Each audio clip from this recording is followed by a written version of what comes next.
모두가 잠든 새벽 2시. 그런데 어디선가 정겨운 너의 목소리가 들려옵니다. 지금부터 속 깊은 은밀한 이야기가 펼쳐집니다.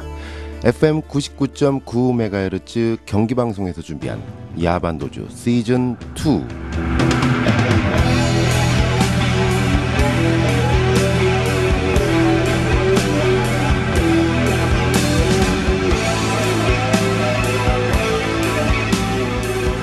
네, 여러분 안녕하세요.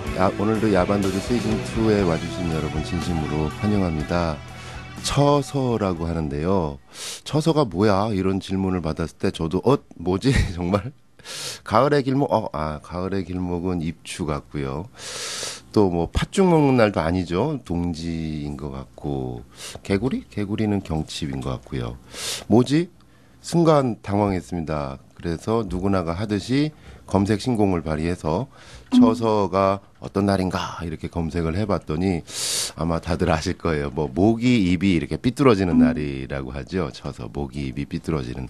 예, 그러면 지금 우리 집에 있는 그 수많은 모기들은 다 입이 삐뚤어졌을까요? 예, 지금도 우리 아들은 이 입이 삐뚤어진 모기와의 싸움에서 뻑뻑뻑 긁으면서 모기약을 이렇게 뿌리면서 힘겹게 잠을 청하고 있는데 여러분 가정은 어떠신지 모르겠습니다. 아침 저녁으로 선선합니다. 아이들 감기 조심하는 그 부모님들 마음이 또 답답하게도 여기실 것 같은데요.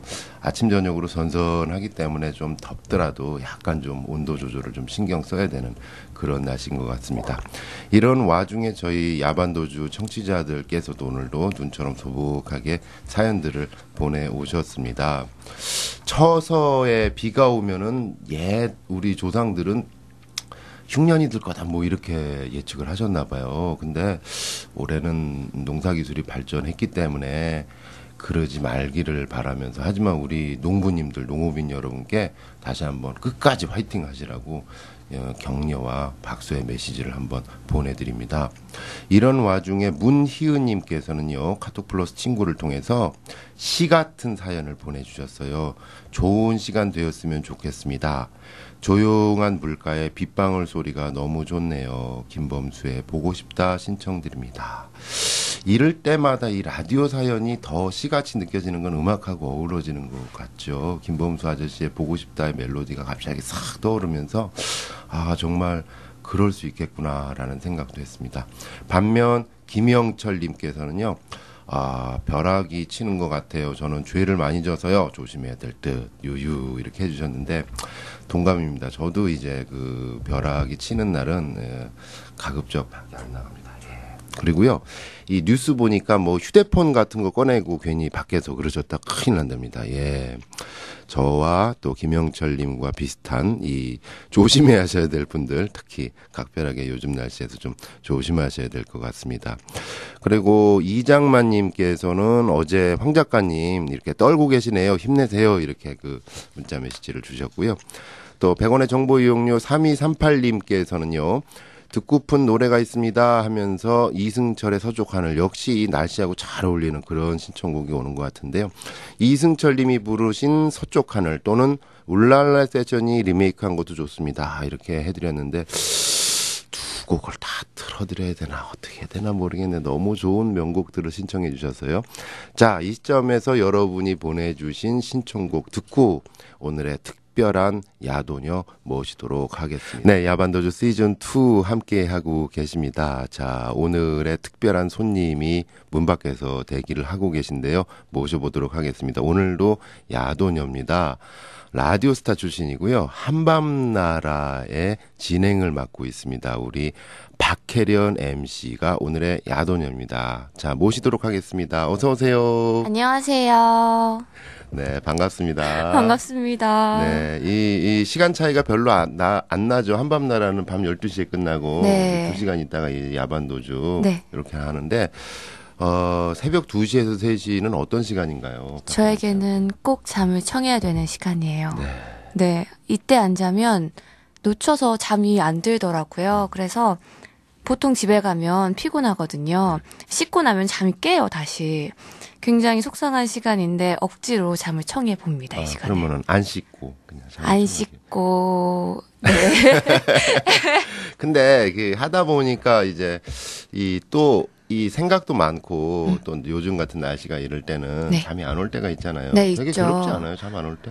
괴로워요. 그래서 라디오를 듣거나 아니면 책을 읽어요. 책 보면 바로 자거든요. 책 보면 바로 자요. 맞아요. 네, 맞아요. 그래서 재미없는 책. 저는 반 페이지, 딱 반 페이지. 반 몇 페이지요? 페이지? 네. 한 3줄 정도. 3줄. 반 페이지 많이 읽으시는데요? 아니, 좀 글자가 큰 애. 큰 알. 사진 보고 그래야죠. 맞아요. 자, 우리 박혜련 씨는 이제 작년에 라디오스타 오디션을 통해서 네. 이제 DJ가 되셨어요. 네. 근데 첫 인상이 지금도 기억이 남는 게 우리 이조승 감독님도 그때 촬영을 하셨었지만 네, 어땠어요? 대학생 신분이셨잖아요. 네. 그때 대학생 이상하다. 이 나이도 어느 정도 되셨는데 왜 이분은 졸업을 안 하셨지? 이랬는데 저희가 그래서 왜 졸업을 안 했어요? 하니까 그때 대답이 아주 가관이었죠. 되게 솔직한 대답이었죠. 네. 그때 기억나세요? 어떻게 대답했는지? 백수가 되지 않으려고 졸업을 일부러 늦추고 있다는 네. 얘기를 했었던 것 같아요. 그게 그 얘기가 네. 이제 저 같은 사람이 하면 되게 심각하고 우울하게 이렇게 들렸을 텐데 그때 정말 빵 터지면서 아 그렇구나 네. 이런 생각이 많이 들었어요. 근데 저 그때 심각했어요. 진짜 백수가 안 되려고 늦췄군요. 근데 저희도 참 많이 배우는 게 네. 이 요즘 뭐 뉴스로만 많이 듣고 또 이렇게 지인들 뭐 이런 것만 봤지 정말 이럴 수 있겠구나 하는데 요즘 청년들이 정말 예전에 비해서 능력도 뛰어나고 또 영어도 되게 잘하고 학점도 되게 높은데 네. 이 정말 이렇게 백수가 되지 않기 위해서 졸업을 미루는 게 굉장히 많죠. 네, 실제로 제 친구들도 사실 공부 잘하는 친구들도 많은데요. 그 친구들이 학교를 웬만하면 계속 등록금을 내가면서 다니려고 해요. 한 학점이라도 들으면서.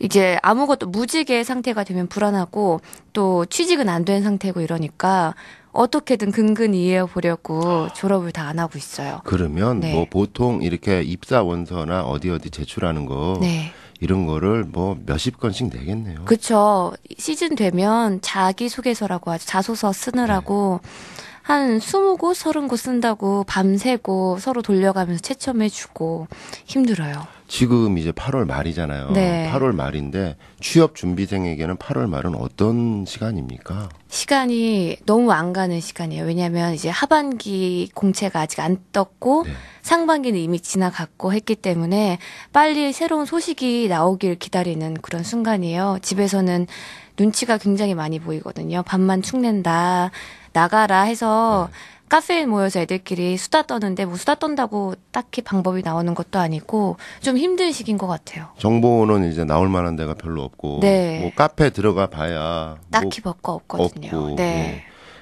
이럴 때 뭐 취업 준비 카페나 이런 데서 좀 싸움도 많이 날 것 같아요. 괜히 할 말이 없으니까 그냥 올렸다가 막 댓글 달고 뭐야 뭐 이러면서. 있어요. 실제로 어떤 분들은 사실 그러니까 눈높이가 다 달라서 다 가고 싶은 곳도 다르고 호불호가 갈리잖아요. 그래서 나는 여기 됐는데 안 갔다 뭐 이런 것도 가끔 올라와요. 그러면 사실 거기 가고 싶었던 분들은 기분이 나쁘죠. 댓글로 싸우고 신상털기라고 하죠. 그런 것도 되고 사실 젊은 사람들이 요즘 많이 힘들어요. 네. 맞습니다. 참 잠도 안 올 수 있는 시간 그리고 또 시간이 안 가는 그런 때 취업준비생에게는 네. 이런 시간에 우리 박혜련 님이 오셔서 이 야반도주 청취자들을 위한 좋은 음악을 또 선곡을 해 주셨어요. 네. 우리의 선곡이 어쩌면은 또 힐링이 될 수도 있고 또는 뭐 반대의 경우는 또 아닐 수도 있겠지만 네. 우리의 마음은 또 라디오를 전파를 타고 네. 전해지지 않을까 싶습니다. 자, 첫 번째 음악 선물 어떤 건가요? 브라운 아이드 소울의 아름다운 날들이라는 노래가 있어요. 사실 제가 이 노래를 한 고등학교 2학년 때 정도 들었는데요. 그 당시에 공부한다고 꽤나 힘든 시기였어요. 근데 라디오에서 이 노래 들으면서 좀 기운이 냈던 그런 기억이 있거든요. 그래서 같이 들어보면서 힘을 냈으면 좋겠어서 선곡을 해봤습니다. 들어보겠습니다.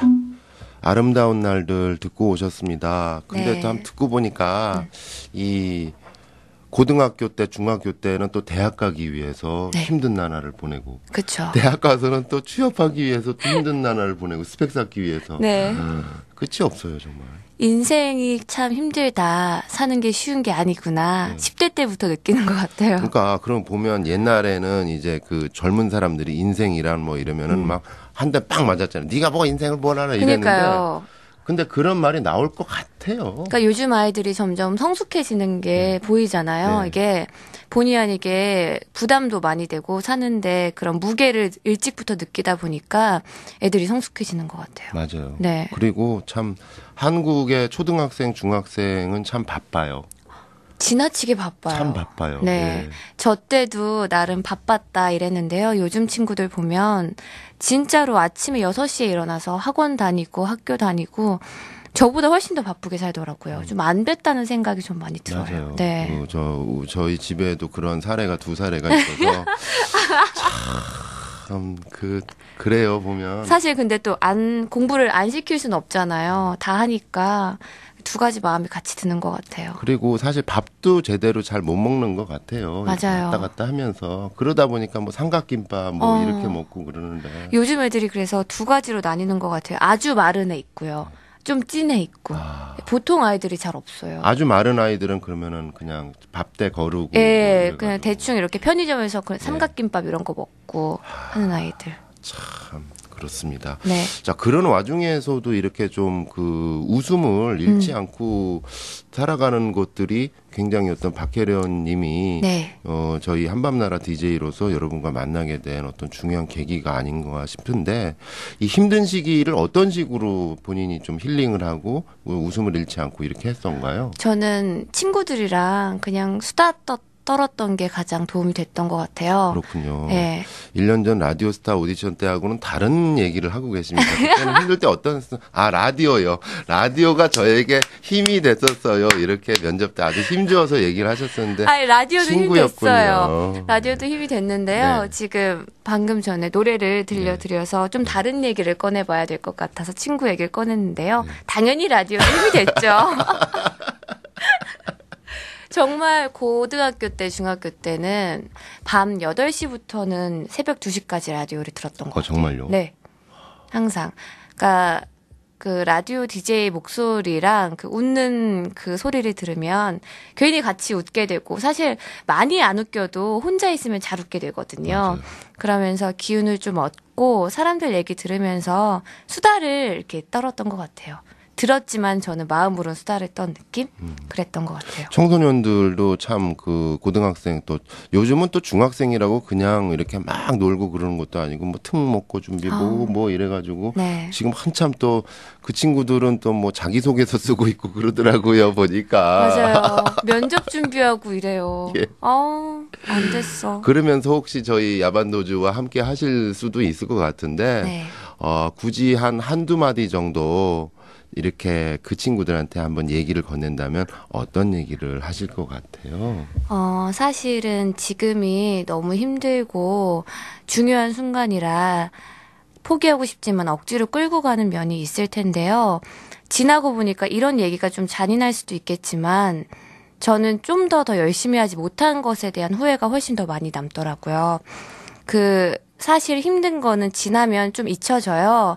근데 결과물은 계속 따라가기 때문에 조금 더 힘들어도 그 힘든 삶 속에서 좀 힐링이 될 수 있는 무언가를 하나 찾고 계속 놓지 않고 끝까지 가져갔으면 좋겠어요. 그러면 인생에 좀 후회가 적지 않을까 싶네요. 네, 알겠습니다. 자, 두 번째 노래 선물은 어떤 거가 될까요? 두 번째 노래 선물은요. 나비효과의 첫사랑이라는 노래예요.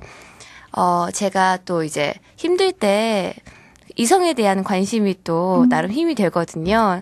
근데 제 마음을 설레게 했던 한 아이가 노래방에서 이 노래를 불렀는데요. 그날 굉장히 피로가 다 풀렸던 기억이 있어요. 굉장히 좋은 노래인데 밤에 잘 어울릴 것 같아서 선곡을 해봤습니다.